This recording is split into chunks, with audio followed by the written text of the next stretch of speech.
Right, ఇక పాకిస్తాన్ ఉగ్రవాద శిబిరాలను పునర్నిర్మించడానికి సంబంధించి పూర్తి ఇన్ఫర్మేషన్ ప్రముఖ రాజకీయ సామాజిక విశ్లేషకులు పెంటపాటి పుల్లారావు గారిని అడిగి తెలుసుకుందాం. నమస్కారం అండి పుల్లారావు గారు.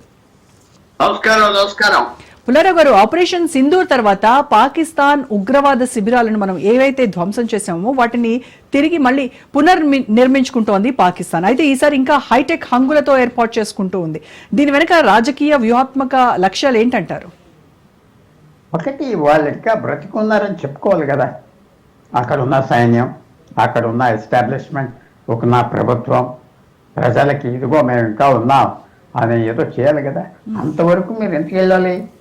నిన్న అయతుల్లా ఖమేనీ ఇరాన్లో శుక్రవారం నాడు ఏమన్నాడంటే మమ్మల్ని అమెరికా ఏం చేయలేదు, అమెరికానే తన్నామన్నాడు. వెంటనే ఇవాళ డొనాల్డ్ ట్రంప్ ఏమన్నాడు, మళ్ళీ బాంబు చేస్తాను, మీరు అవన్నీ మాకు అప్పచెప్పకపోతే నీ కృతజ్ఞత లేని మనిషివి, నీవు ఎలా చచ్చిపోదు నేను ఆఫ్ చేశాను అన్నాడు. పాకిస్తాన్కి మనం ఆ మాట అనలేము. కానీ పాకిస్తాన్ ఏం చేసినా ప్రస్తుతం అనుకోని సెట్ బ్యాక్ వచ్చింది సింధూర్ని. వాళ్ళు అనుకోలేదు ఇలా ప్రపంచం మారిపోతుంది, మాకు ఏదో బాంబులు ఉన్నాయి, 120 బాంబులు ఉన్నాయి, అక్కడ వేసేస్తాం అని పిచ్చి పిచ్చి మాటలు అనుకుంటే ఆ డాక్టర్ ఆ థియరీ, న్యూక్లియర్ బాంబు వాడే దేశాలు ఏమున్నాయి ఆ థియరీ అర్థం చేసుకుని మన వాళ్ళు లెక్క పెట్టకుండా కేర్ తీసుకుని వెళ్ళారు.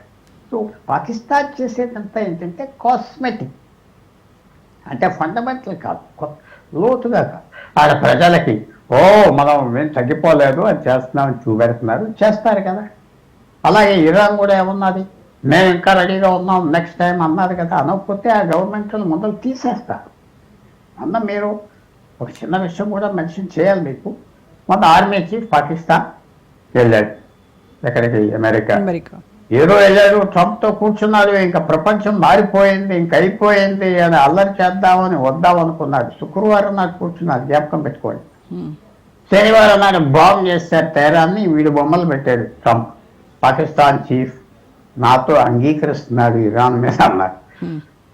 ఇంటికి వెళ్ళగానే ఏం చేయాలి ఇప్పుడు? వెళ్ళగానే తగ్గిపోయి దాక్కుని ఎక్కడ సన్మానాలు చేయించుకోకుండా మళ్ళీ ఈ పనులు చేస్తున్నాం, మేము ఇంకా ఉన్నాం చూపెట్టుకోవడానికి. అది వాళ్ళ హక్కు, వాళ్ళ స్వతంత్రం, చేస్తారు కదా.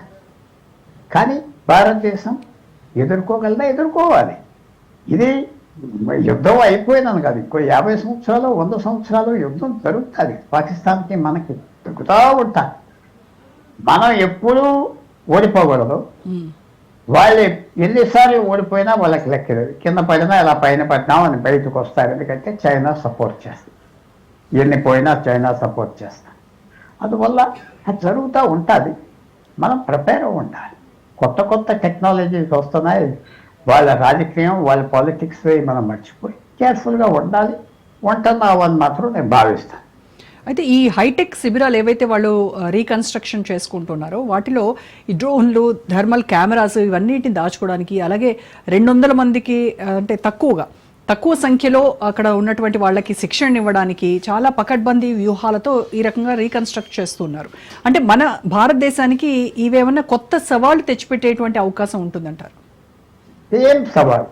ఇప్పుడు వాళ్ళు చైనా సపోర్ట్ చేసినంత కాలం పోరాడతారు. చైనా 62 నుంచి వాళ్ళకి డబ్బిస్తుంది, సపోర్ట్ చేస్తుంది. ఈవేళ నిన్న మన డిఫెన్స్ మినిస్టర్ చైనాలో ఉన్నట్టు చూశారు కదా. పెద్ద మీటింగ్ ఆయనకి వేరే జరిగింది అక్కడ డిఫెన్స్ మినిస్టర్. ఇప్పుడు మన ప్రభుత్వం ఏమి ఇన్సిస్ట్ చేస్తుందంటే చైనాతో, మేము టెర్రరిస్ట్ యాక్షన్ తీసుకున్నప్పుడు మాతో అర్థం చేసుకోవాలి. నేను తీసుకోవటం మానం, ఇది మీరు ఇచ్చిన హెచ్చరికలు, ఏదేదో పాకిస్తాన్ మీద వెళ్ళిపోతున్నామంటే టెర్రరిజం అక్కడి నుంచి వస్తే మేము ఆగాం. మీరు అది అర్థం చేసుకోవాలి. అది రాజ్నాథ్ సింగ్ మన డిఫెన్స్ మినిస్టర్ స్పష్టంగా చెప్పారు. వాళ్ళకి చాలా వరకు అంతవరకు అర్థమైంది. తర్వాత ఇంకోటి కూడా, పాకిస్తాన్ నొక్కాలంటే మనం ఏం చేయాలి? చైనాతో స్నేహం తప్ప చైనాని మెత్తపెట్టాలి. సో ఎప్పుడు ఏం చేస్తున్నారు? ఇప్పుడు లేటెస్ట్గా గవర్నమెంట్ ఆఫ్ ఇండియా, ఇది పాకిస్తాన్ కాంటెక్స్ట్ మీరు మర్చిపోకూడదు. చైనా పాకిస్తాన్ ఒకటి. ఆ కాంటెక్స్ట్లో, ఆ విషయంలో మన ప్రభుత్వం కొత్తగా వచ్చింది ఏంటంటే, ఏదో బోర్డర్ సమస్యలు ఇంకో 50 సంవత్సరాలు 100 సంవత్సరాల్లో తేల్తాయిలే ఇప్పుడేమి కాదు, కొన్ని విషయాలు మనం ఇక్కడే తేల్చేయాలి.